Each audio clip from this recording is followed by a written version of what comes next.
First, the heads up. Is this gonna not work on me now? Oh.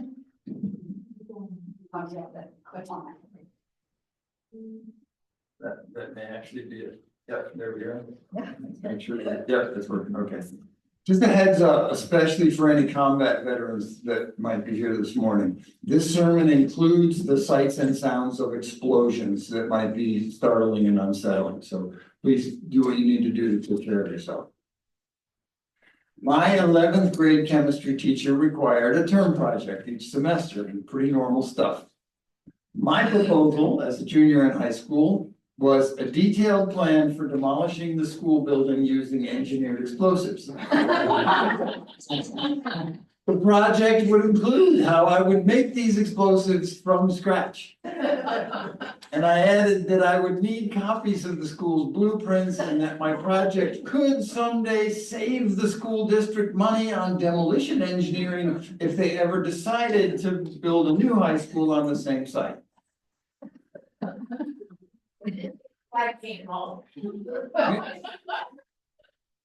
Needless to say, Mr. Stensler quietly suggested a different project. You know, if a 17-year-old made a proposal like that today, they would almost certainly be arrested. And the reasons for that will make an appearance here in a few minutes. As my title suggests, this is part 3 in a series on the human experience of awe. In part 1, lightning was the bolt of inspiration for learning that awe happens when we experience something that feels vast to us. And vastness can be in size and scope, but awe can also be invoked by immense beauty or immense generosity or a kind of elegant complexity. And awe has these positive effects on our bodies. It makes us feel small, but also connected. And it decreases our ego, and it makes us more generous. Importantly, I talked about this need for accommodation that follows awe, the human need to fit the experience into our mental models of the world. A need for accommodation is our struggle to make sense of what we witnessed. If you want to see the slides, it probably would be better. Oh, you can? Okay. And then in part 2, the awesome power of waterfalls led us from awe to wonder. And we learned how our surprise at perceived vastness leads some of us to explain and others to wonder. And uncomfortable though it can be, wonder nurtures a sense of eudaimonia, an abiding sense of wellness and meaning and purpose. Scientists who study awe quickly find themselves in the realm of spirituality and religion. And we learned about how the virtuous cycle of awe increases eudaimonia, which then deepens our spirituality, which then makes us even more open to feeling awe and wonder. We also learned that some small percentage of us are naturally more likely to feel awe. And these folks are also more comfortable with the uncertainty and the ambiguity of wondering, staying in wonder. In this final episode, we explode our explorations of awe into the brightest and darkest corners of its utility. And no doubt my chemistry teacher's decision was a wise one, but I was undeterred, not in wanting to destroy the school. I loved school, but in wanting to learn how to make explosions, how to blow stuff up. So as soon as we finished the unit, the chapter on redox reactions, I realized that my dad's welding equipment offered a place to begin. Mr. Stensler actually checked my work for balancing the chemical equation that involves oxidizing acetylene with pure oxygen. And I suspect that he might have known exactly why I was asking, but we didn't discuss it. And you know, we're Facebook friends now. This is being recorded, right, Justine? I'm gonna send him this. Anyhow, talk about awe. That first balloon bomb held over a candle at the end of my dad's longest bamboo pole thunderclap. The fireball blew out the candle and charred the crabgrass underneath it. And my first words after the stunned silence were, wow, again, bigger. Now, when a 17-year-old boy needs a balloon that's bigger than a balloon,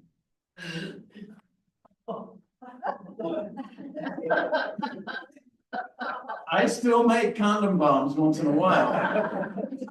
And I still feel awe every single time. And using a welding tank, it's pretty hard to measure the gases precisely. So the explosion isn't quite as big as is possible, but it's enough. And you really have to be there to feel the punch of it. But here's a video.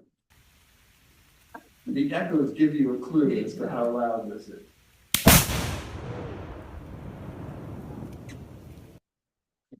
Wow. Yeah. Here's the same explosion from a different angle in slow motion. Watch how the camera shakes. The camera is strapped to a cinder block, a concrete block.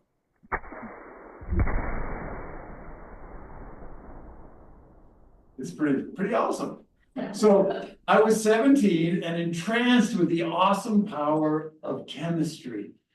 I still wanted more, bigger, brighter. And this was long before the internet. You know, I still had hair in those days.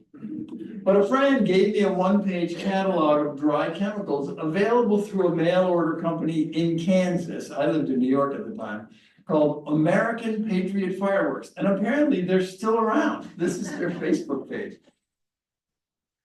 I have always loved fireworks. They combine so many aspects of awe.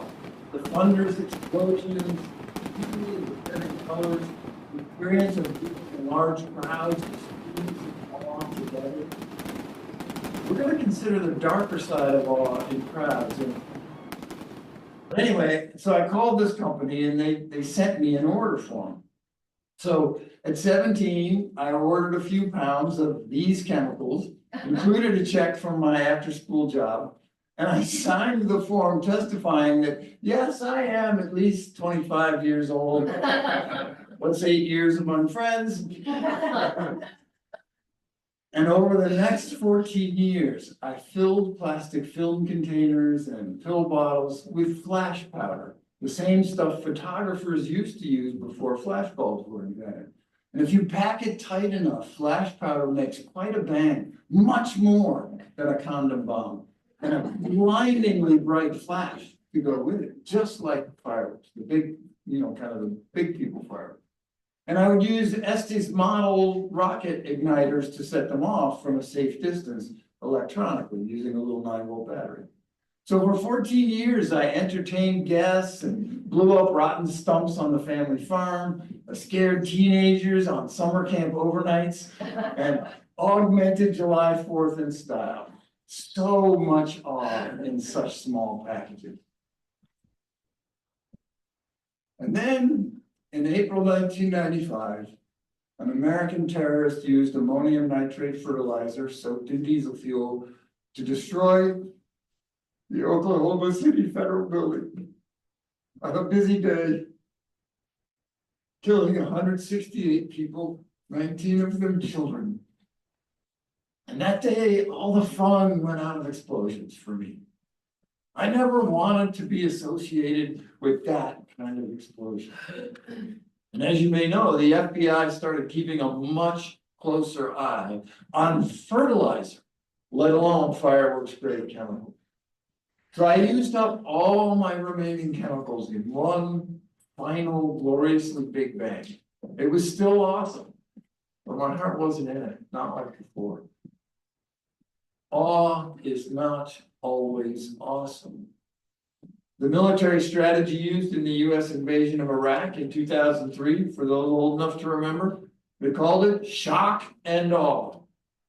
The military strategists actually prefer the term rapid dominance. And a similar approach had informed the use of nuclear weapons in Hiroshima and Nagasaki in 1945. The idea is that you use overwhelming power to paralyze the enemy with, well, shock and awe. But is this awe Or is it something else? Here's a short clip of the accidental explosion of a storage warehouse in Beirut, Lebanon in 2020 from quite far away.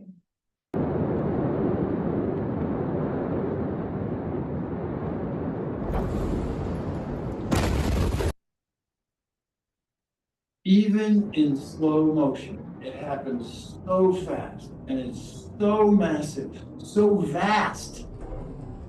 The first time I saw this video, I had a strong reaction I thought was awe.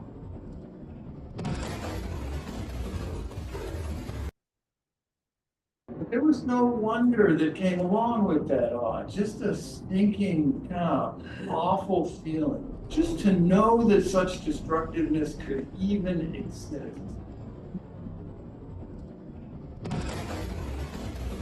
Wow. It's not about glory and wonder, but something else, something horrible. So, there it is.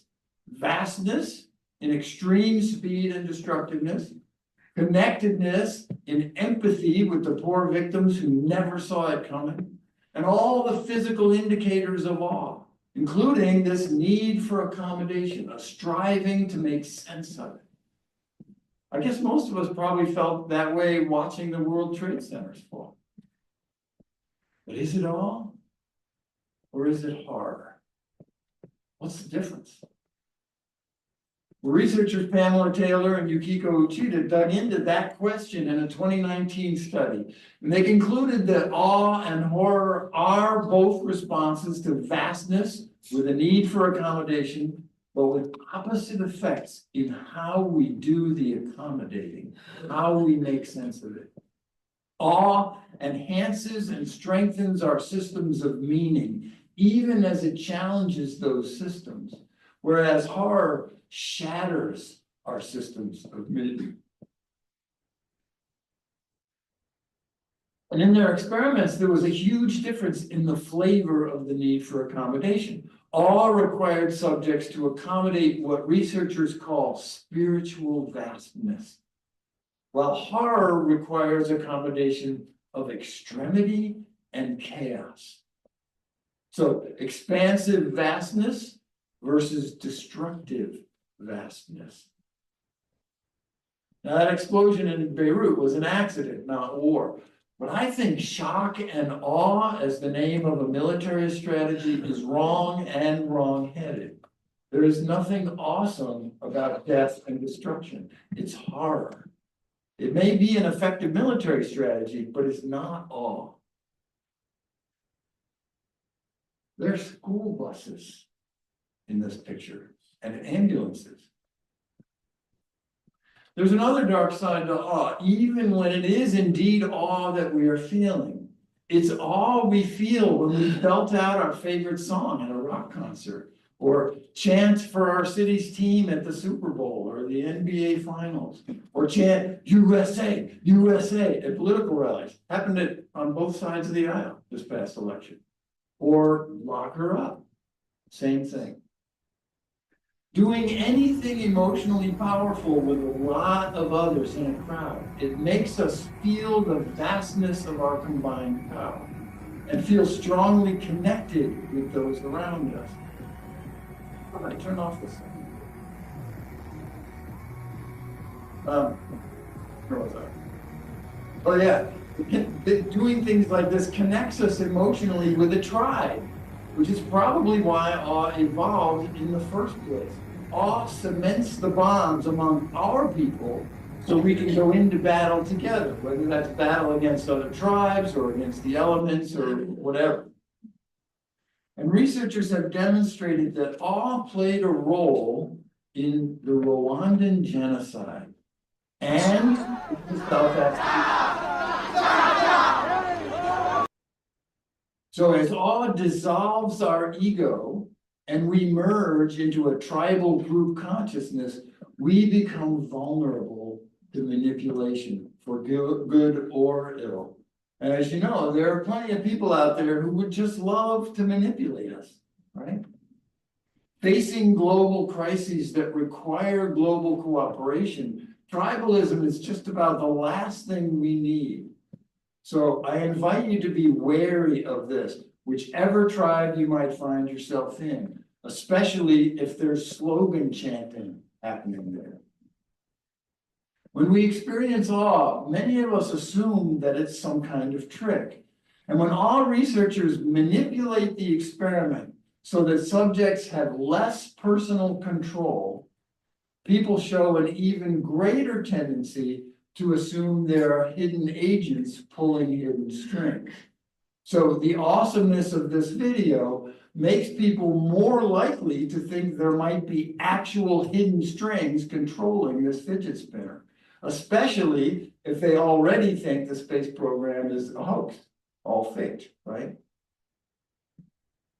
When we feel out of control, like when we struggle to keep up with rapid social and technological change, awe, especially at political rallies, makes us even more likely to see puppet masters where there are none.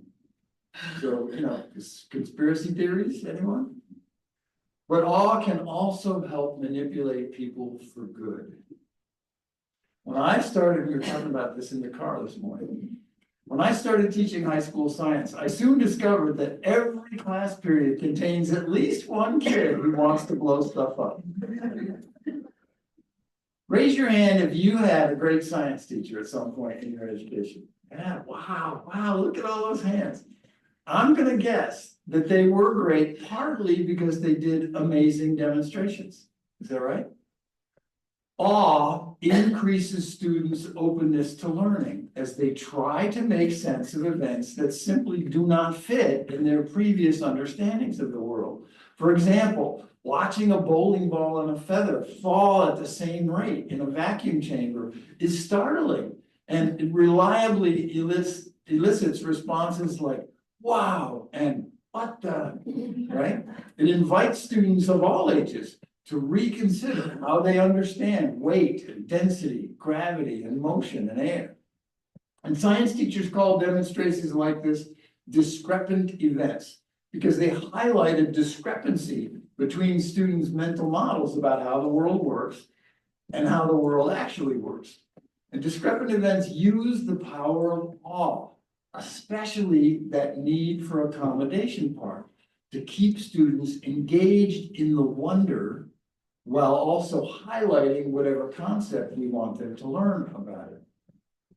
One of my favorites is to make or find a long pipe. It's best if it's at least 40 feet long. Culverts work great if you can take the class outdoors. And I would make sure that both ends of the pipe are open with nothing blocking them. And then I'd ask students what causes an echo. And they would usually say something about the sound bouncing off a hard surface, right? And then I make one single loud hand clap next to our end of the pipe. And then students hear a distinct echo from the far end of the pipe, even though both ends are wide open.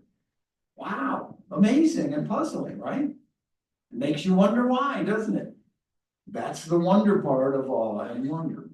Well, just to keep you all engaged in this lesson, I'm going to explain that a little bit later. But here's an example of it. Check this out.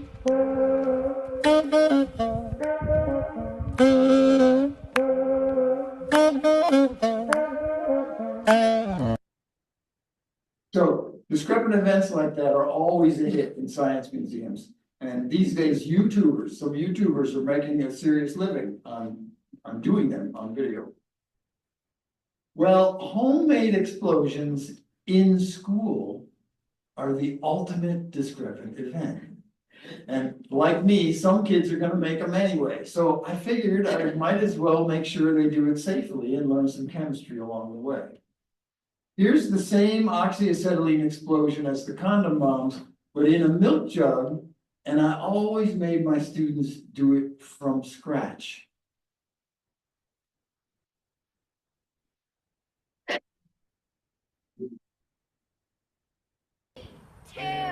1. Oh my God! That was awesome.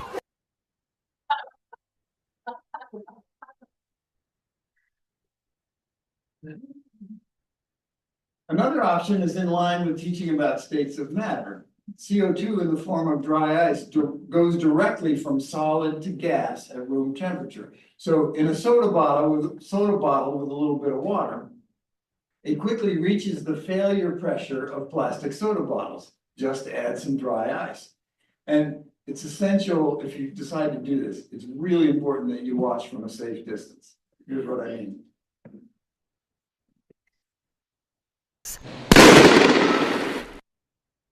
I learned that I needed to call the police before we did this at school because they were going to get calls from neighbors about gunshots at the school.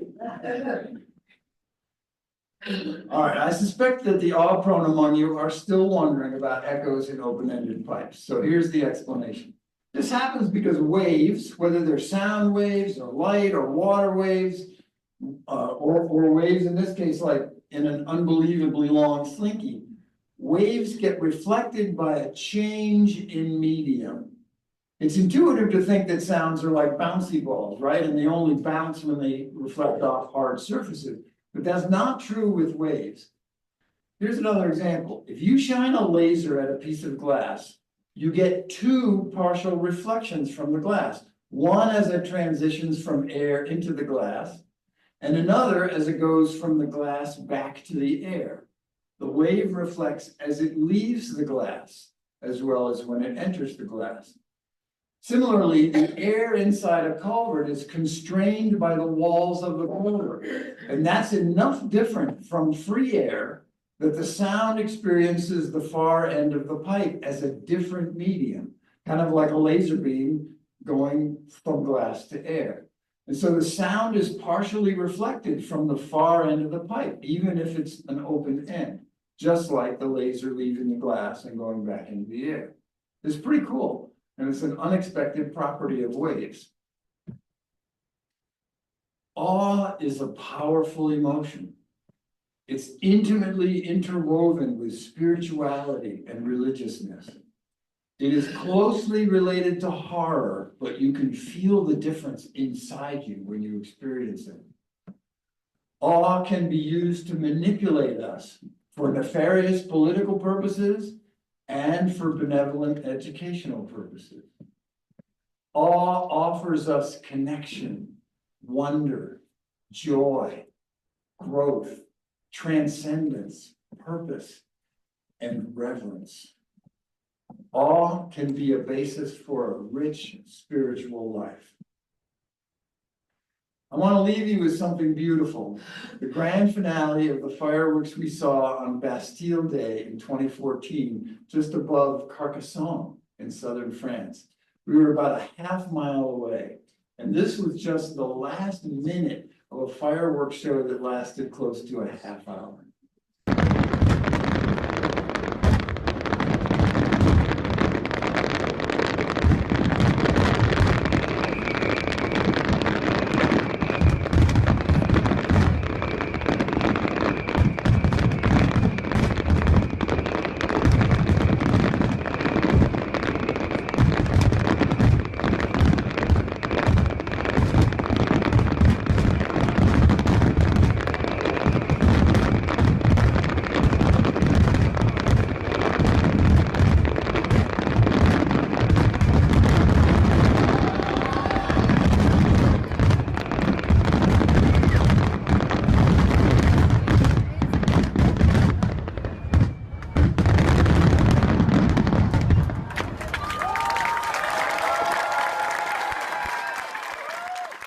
May our lives be filled with beautiful colors, bursting and sparkling the light of learning and awe into our world.